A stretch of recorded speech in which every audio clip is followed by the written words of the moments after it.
I have in my hand Motorola's Rocker E8 music phone. Recently came out for T-Mobile in the USA and T-Mobile in the UK.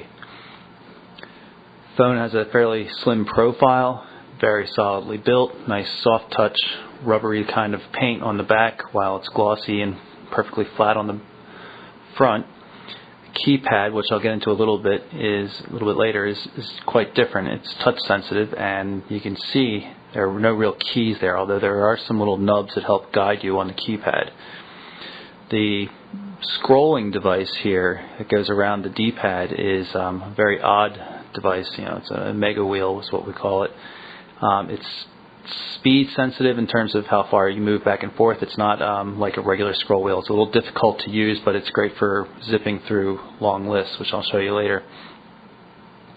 The design's pretty simple. It's just a very thin block, solidly designed, couple of controls, volume, camera on the one side, micro USB port, a lock and power switch on the right, microphone, lanyard loop, and a poorly fitting cover for a 3.5mm audio jack.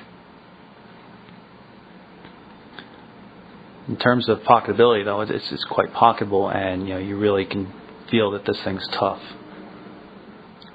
The coolest feature on the Rocker E8 is its morphing keypad. As I mentioned before, there are no physical keys here. It's touch sensitive, but the great thing about it, or there's two great things about it. One is it changes depending on the context of what you're doing.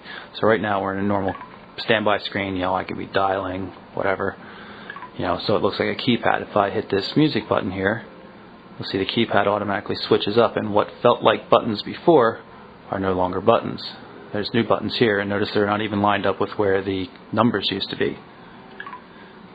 What Motorola does is every time you're in a different application, it only lets you see the buttons that matter. I just loaded up the camera. Now you see zooming controls and other controls specific to the camera. So really it acts as a dedicated device no matter where you are. Even so far as when you're inside the menu, I'll use the D-pad here and go into the profiles, and you'll notice the keypad will disappear once there's no more use for the number keys.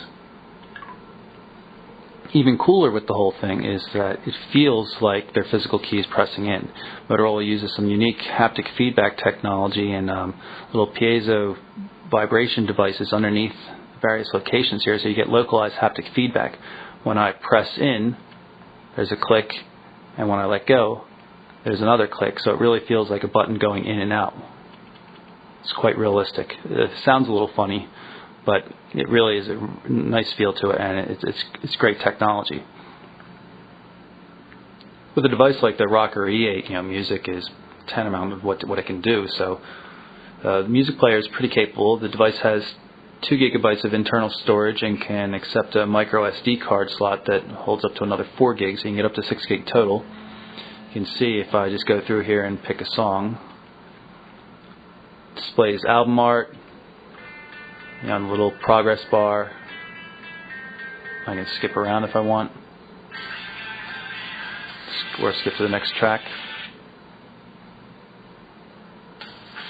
Everything you would normally expect.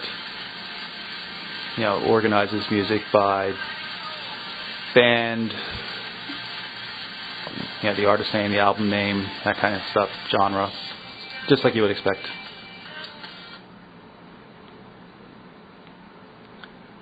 The rest of the features on the Rocker E8 are pretty standard. In fact, the user interface, it's a little bit slow, although a new firmware update is supposed to be coming out over the next couple of days. You can use the touch-sensitive D-pad in the middle. It has the same haptic feedback as the other keys, or you can use the Omega wheel to scroll through, but you can see it's a little unwieldy, a little hard to control. If you go very slowly, it's okay, I guess, but it's really meant for long lists, like when you have 1,000 tracks in the MP3 player. The camera is quite disappointing on this phone. It has a odd magenta haze in the center of it that shows up on the photos that it takes. It's really not recommended. I mean, it's bad for a lot of reasons, so let's just say that this isn't going to be your primary camera. But other than that, sound quality is good, battery life's quite good, the reception seems to be, what we would expect from a current day handset. Overall, it's pretty nice, except for that camera, and the new technology used on the keypad is really unique. I mean, this is definitely a device that people will notice. So there you have it, Motorola's Rocker E8.